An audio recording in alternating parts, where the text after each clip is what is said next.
Hello, good morning students. Please subscribe the channel, drop a like, share and comment. This is Shree Vishnu Art Press Publications, exercise number 7 and 8 on the speed of 90 words per minute.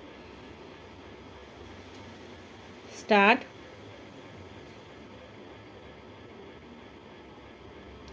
Section 13(1) and 2 of the S.P. Act 2002 quoted above proceeds on the basis that security interest needs to be enforced expeditiously without intervention of the court or any tribunal. The legislative purpose for conferring the power on the secured creditor to enforce its security interest by taking recourse to Section 13(4) of the S.P. Act 2002 without intervention of the court is to free the secured creditor of the impediment contained in Section 69 of the Transfer of Property Act.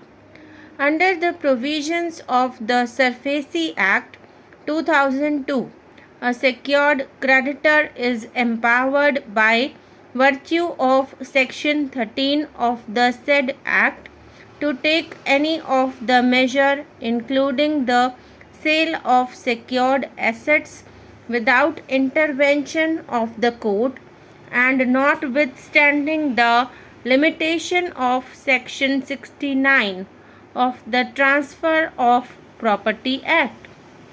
As would be evident from perusal of statement of object and reasons of the Act, one of them is facilitating reconstruction of financial assets acquired by exercising powers of enforcement of securities or change of management or other powers which are proposed to be conferred on the banks and financial institutions.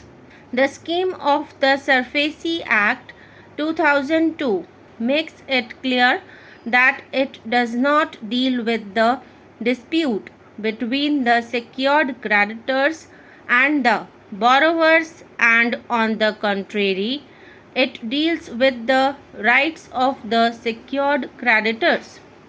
The Act proceeds on the basis that the liability of the borrower has crystallized and his account stands classified as non-performing asset in the hands of bank or financial institution. Non-performing account is an account which becomes non-viable and non-performing in terms of the guidelines issued by the Reserve Bank of India. Such account is an asset available with the bank and financial institution as it represents some receivables and realization by the bank or financial institution, and in that sense it is an asset in the hands of the secured creditors.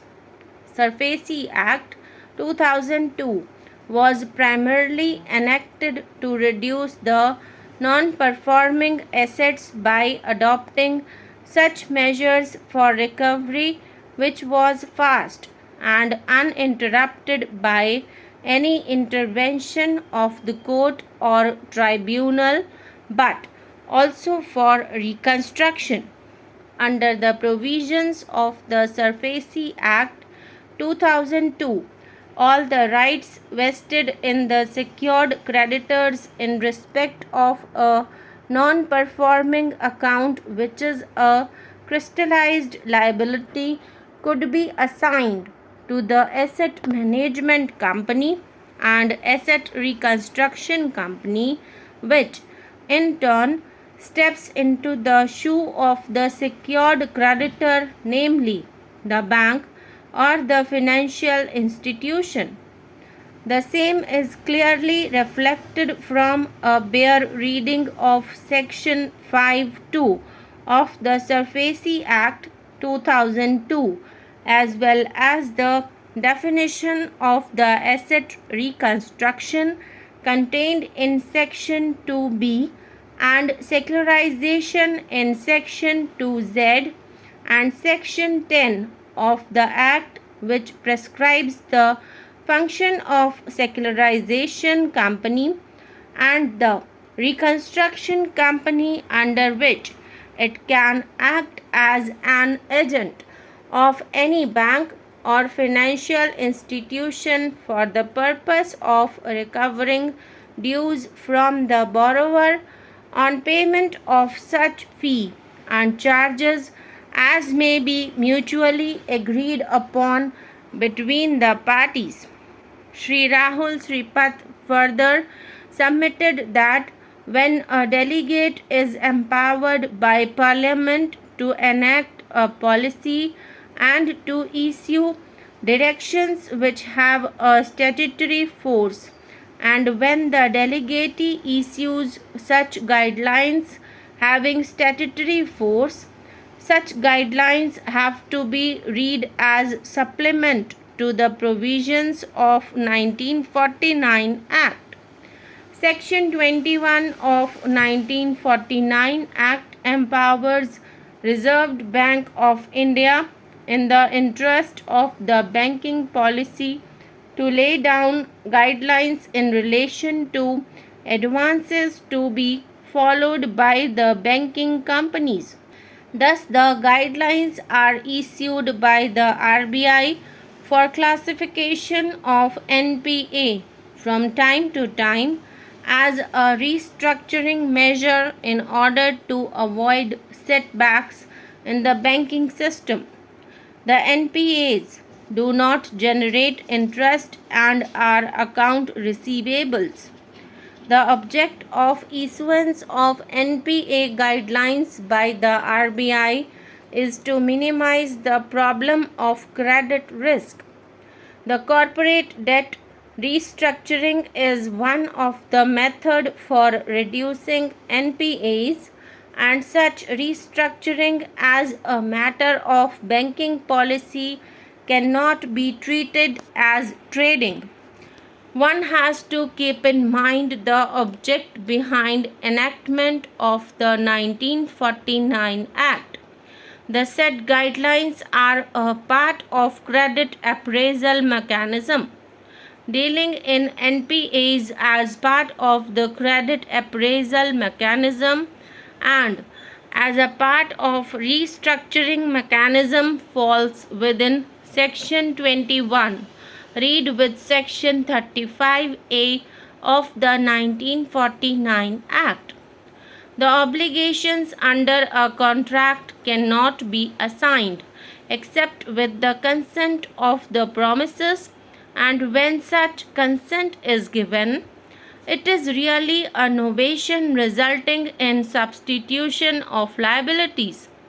Under the alleged deed of assignment dated 29/3/2006, not only the account receivable in the books of SBI has been transferred to fourth respondent, but also the obligations of the third respondent towards its borrowers, or fifth respondent including the eighth respondent under the loan agreement secured by deed of hypothecation or mortgage, have not been assigned by the third respondent to the assignee, and hence the alleged deed of assignment dated 29/3/2006 is unsustainable in law.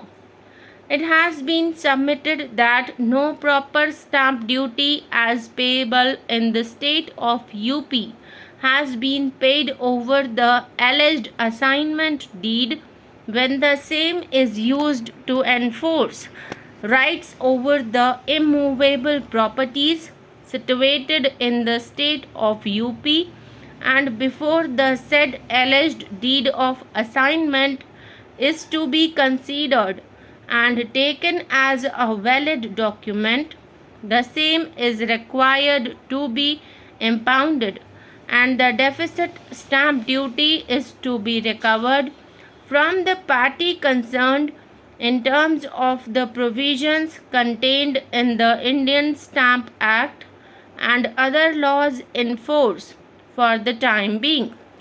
The substitution application filed on behalf of fourth respondent was not maintainable, and the third respondent could not be substituted. It had no authority to assign its liabilities towards its customers, that is, fifth respondent.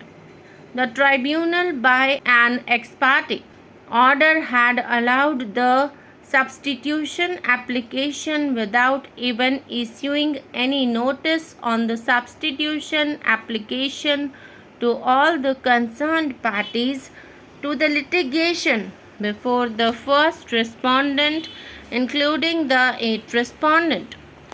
Under Industrial Disputes Act, there are provisions, rather they can be made if necessary, that whether the private management reigns, but the conditions and terms of service of the personals should be safeguarded. For this, minimum wages should be prescribed, and the government should come out with a machinery to provide all this.